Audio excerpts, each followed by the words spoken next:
Խնդրում եմ,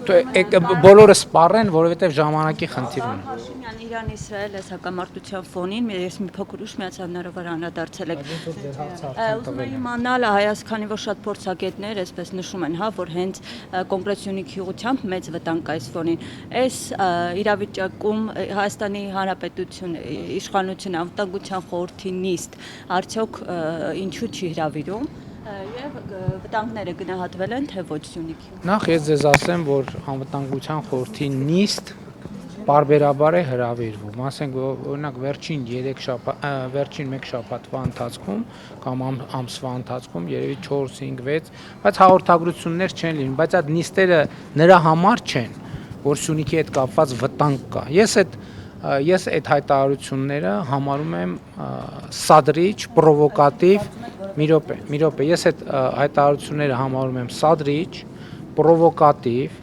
ես այդ հայտարարությունները համարում եմ չհիմնավորված եւ Հայաստանի քաղաքացիների շրջանում անհանգստություն, խուճապ եւ անորոշություններ գեներացնելու համար։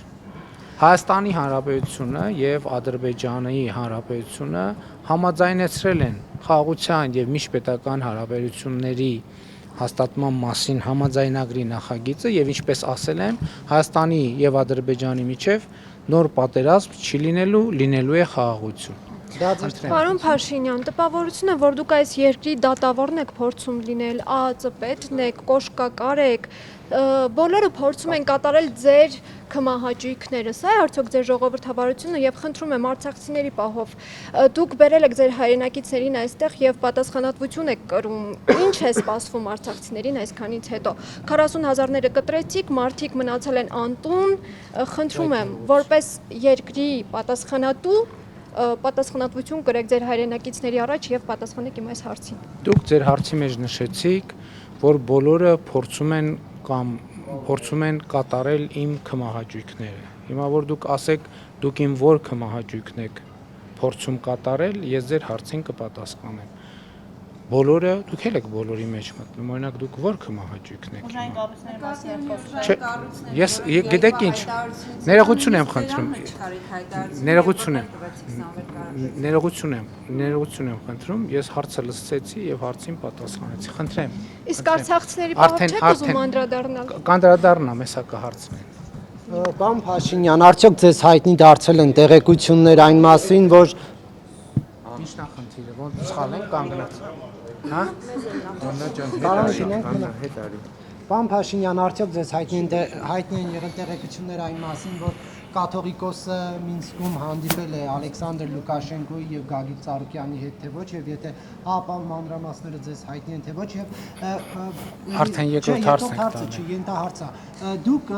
երբ եք քրիստոնեությունը ընդունել, ինչու է այս հարցը առաջանում, որովհետեւ դուք շուրջ 1 ամիս առաջ է որ սկսել եք այս եկեղեցին մաքրելու գործընթացը եւ եթե քրիստոնյան տեսնում է որ եկեղեցում խնդիր կա, պետք է չնայի լրագրող է, պատգամավոր է, վարչապետ է, պետք է շտապ քայլեր ձեռնարկի, բայց որ դուք այս վերջում եք սկսել այս գործընթացը, հարցեր են առաջանում, ինչու այս փուլում։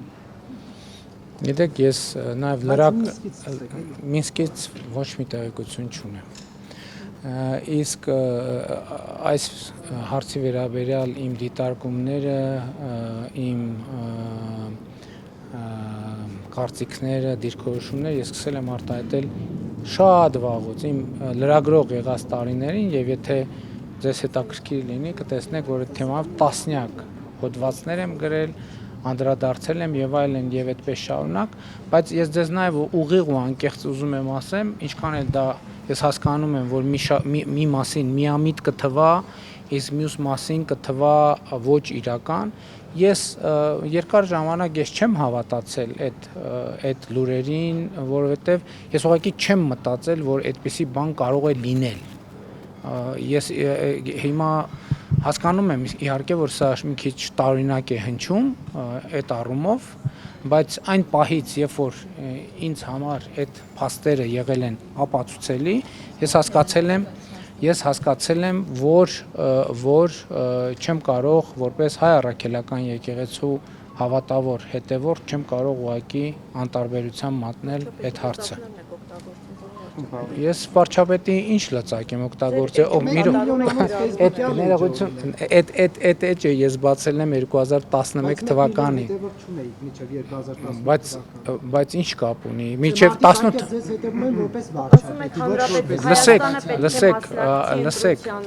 լսեք, դա իմ անձնական էջն է եւ ես իմ կարծիքները կիսում եմ,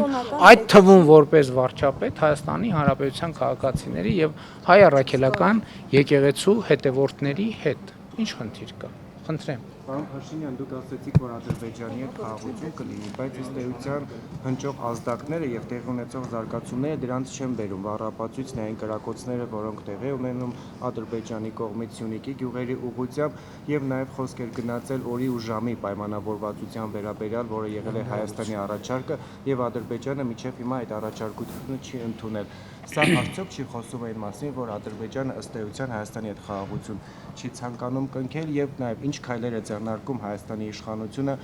Ադրբեջանում պահվող գերիների վերադարձի ուղղությամբ։ Մենք ասել ենք, որ մենք հավատարիմ ենք մնալու խաղաղության օրակարգին եւ մենք շարունակում ենք խորհրդակցությունները, բանակցությունները Ադրբեջանի հետ խաղաղության համաձայնագրի ստորագրման ժամկետների շուրջ եւ փորձում ենք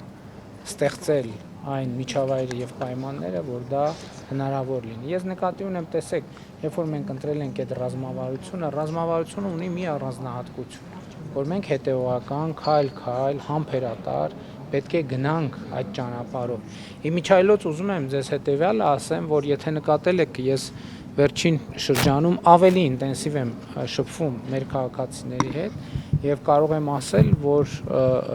միանշանակ ընդգծել, որ խաղաղության օրակարգի իրացման ճանապարհին մենք ունենք Հայաստանի Հանրապետության քաղաքացիների միանշանակ եւ աներկբա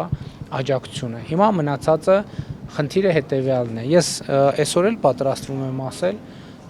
եւ գիտեք ինչ, իմ կարծիքը հետեւյալն է, որ այո, Հայաստանի Հանրապետության շուրջ կան սպառնալիքներ։ Այդ սպառնալիքները եղել են միշտ, բայց նորությունը այն է, որ Հայաստանի Հանրապետության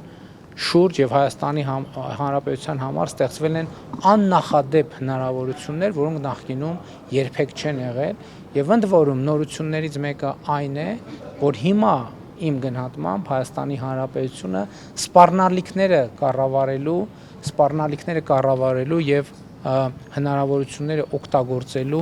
ավելի մեծ կարողություններ եւ հնարավորություններ ունի։ Գերիների մասով Գերիների մասով էլ գիտեք, բոլոր հարցերով մենք աշխատում ենք ամենօրյա ռեժիմով, նայած այդ օրը ինչ հնարավորություններ եւ ինչ նոր մարտահրավերներ են ի հայտ գալիս, բնականաբար այդ բոլոր հարցերը չեն կարող մեր օրակարգից դուրս լինել։ Խորհրդարանական ընդդիմությունը վարչապետ ձեզ համստահություն հայտնելու գործընթացը փորձում սկսել, չեմ հիշում թե որորդ անգամ, ինչ եք կարծում այս անգամ կհաջողեն եւ ձեր վերաբերմունք այս գործընթացին։ Գիտեք, ես ինչ պիտի մեկնաբանեմ, ընդդիմությունը իր գործունեությամբ է զբաղված, թող զբաղվի, կհաջողի, թե չի հաջողի, իրենք թող մտածեն, ես կարծում եմ, որ չի հաջողի։ Կարծում եք պատճառներ չկան։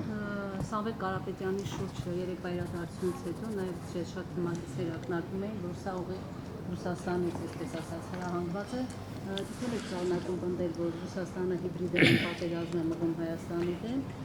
եւ այս գործընթացները հենց Կրեմլից են, այսպես ասած, հրահանգում։ Ես փոխադարձ վստահության վրա հիմնված